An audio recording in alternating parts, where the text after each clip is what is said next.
ఇక్కడ చూస్తే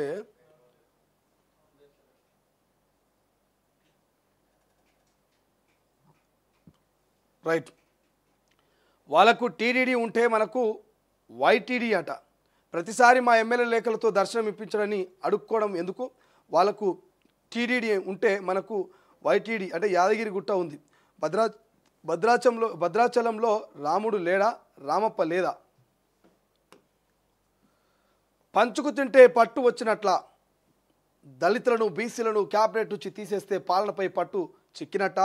రోజుకు 18 గంటలు పనిచేస్తుంటే నాకు పట్టు రాలేదట. హుందాగా ఉంటే అర్థం చేసుకునే వాళ్ళు ఉండాలిగా. మాకు మానవత్వం విజ్ఞత ఉంది, మీకు అవి లేవు. అడ్డగోలుగా సంపాదించిన డబ్బుతో సర్కార్పై దుష్ప్రచారం.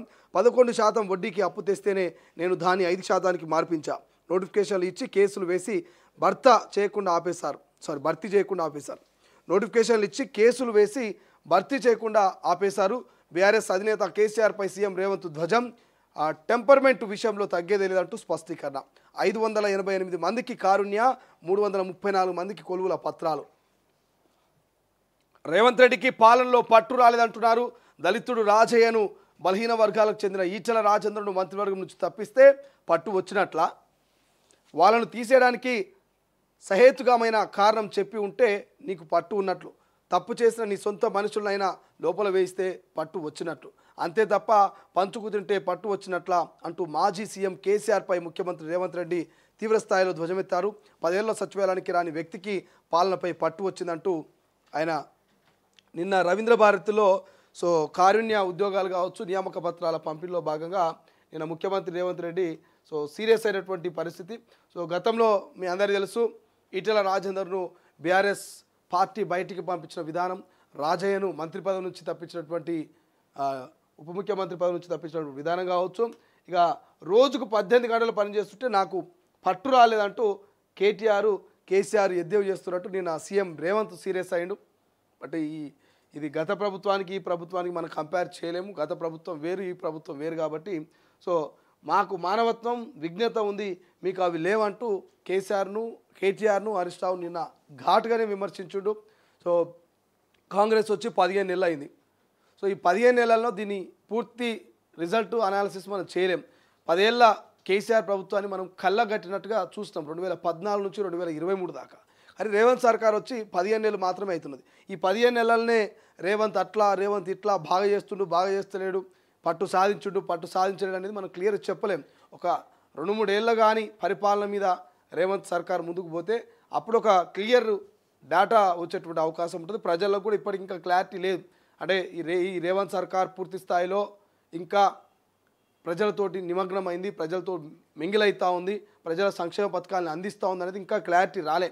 ఎందుకంటే 15 నెలలు అవుతా ఉంది. ఇందులో 2-3 నెలలు ఎంపీ ఎన్నికలు, ఇతర ఎమ్మెల్సీ ఎన్నికల కోడ్లు ఇవన్నీ జరిగినాయి. కాబట్టి చూడాలి భవిష్యత్తులో. బట్ రేవంత్ మాత్రం మాకు విజ్ఞత ఉన్నది, మేము సాధిస్తాం, మేము ఖచ్చితంగా ముందుకు పోతాం అన్నట్టుగానే మాట్లాడుతూ ఉన్నాడు. కాబట్టి చూడాల్సిన అవసరం ఉంది. నేను రవీంద్ర భారతిలో మాట్లాడిండు, గత ప్రభుత్వం 11% వడ్డీ తీసుకొచ్చి మా మీద ప్రజల మీద భారం వేస్తే అదే వడ్డీని మేము 5 రూపాయలు అంటే 5%కి 11% వడ్డీకి అప్పు తెస్తే నేను దాన్ని 5%కి మార్పించిన అని చెప్పేసి ఆయన చెప్తా ఉన్నాడు. ఇక నోటిఫికేషన్లు ఇచ్చి కేసులు వేసి భర్తీ చేయకుండా ఆపేసిర్రు, మేము వచ్చినాక ఎటువంటి కేసులు లేవని చెప్తా ఉన్నాడు. ఇదైతే వాస్తవమే.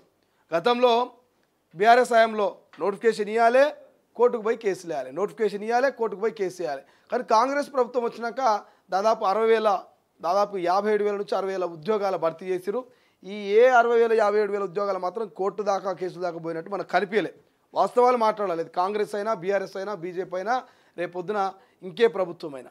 ఇప్పటివరకు అయితే కోర్టులకు పోలే. కానీ గత ప్రభుత్వంలో గ్రూప్ 1 పేపర్ లీకేజు, పోస్ట్ పోన్లు, అంటే కేసు, అంటే కేసు, అంటే కోర్టు, అంటే కోర్టు. గతంలో విద్యార్థులంతా కూడా కోర్టుల చుట్టూ, కేసుల చుట్టూ, ఇక రీ ఎగ్జామ్స్, పోస్ట్ పోన్లు ఇవే నడిచినాయి. కానీ ఈ ప్రభుత్వం వచ్చినాక పెద్దగా మనకి ఎక్కడ కనిపించలే. ఇక 585 మందికి కారుణ్య, 334 మందికి కొలువుల పత్రాలంటూ మొత్తం నిన్న దాదాపు 1000 మందికి నిన్న రవీంద్ర భారతిలో పత్రాలు ఇచ్చినటువంటిది మనకు కనిపిస్తూ ఉంది.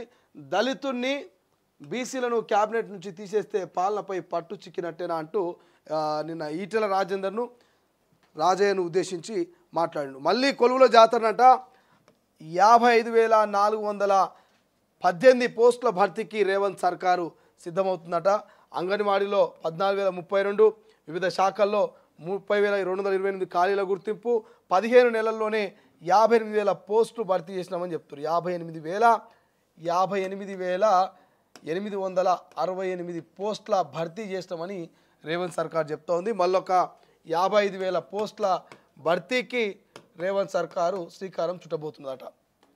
ఇక త్వరలోనే నియామక పత్రాలు అందజేస్తారట.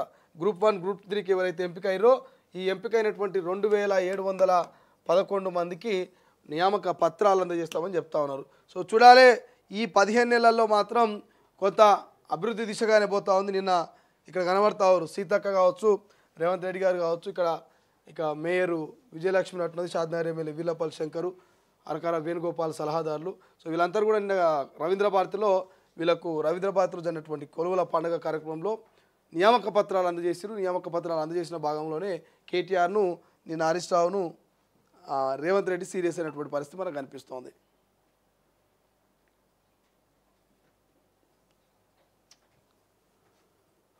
ఒకసారి వెలుగులో చూస్తే వెలుగులో కూడా ఆల్మోస్ట్